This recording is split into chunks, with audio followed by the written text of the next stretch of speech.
ये कोई तरीका है? आपको हम अपडेट करने के लिए कह रहे हैं, आप उलूल जुलूल अपडेट लेके आ जा रहे हैं जिसका कोई सेंस नहीं है। आज हम समझते हैं, बहुत सारे लोगों को लगता है कि यूपीएससी को आज सब कुछ फेयर चल रहा है।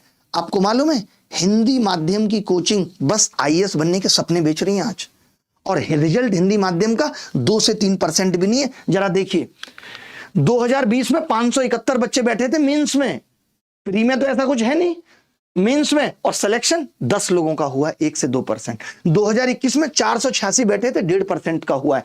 470 बैठे थे, 3.5%। इधर जरूर 2022 में 500 में 5% लोगों का हो गया, 23 में फिर वो 4% आ गया। यानी 2000 से 19-20 में 10 से भी कम चयन है। 2022 में रिकॉर्ड 54 था। कुल चयन में हिंदी मीडियम की हिस्सेदारी सिर्फ 3 से 5% है, बाकी 90-95% इंग्लिश मीडियम की है। और एक तरफ हम क्या कहते हैं, एक तरफ आप देखिए जरा मोदी साहब का ट्वीट, मेरे सभी परिजनों को हिंदी दिवस की हार्दिक शुभकामनाएं। मेरी कामना है कि हिंदी भाषा राष्ट्रीय एकता और सद्भावना की डोर को निरंतर मजबूत करती रहे। ये कमाल की मजबूती है, बताइए।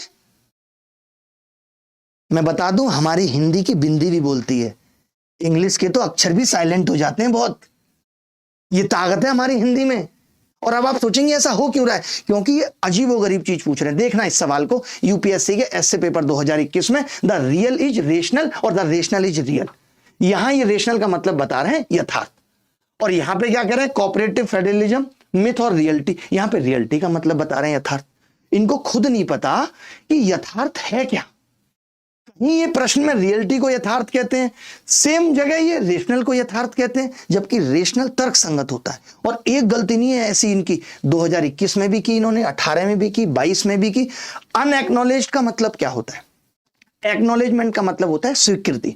अगर कोई चीज अनएक्नॉलेज्ड है, इसका मतलब वो स्वीकृत नहीं हुई, अस्वीकृत होना चाहिए। लेकिन ये अनएक्नॉलेज्ड को क्या लिख रहे हैं, अनाधिकृत, अनऑथराइज्ड।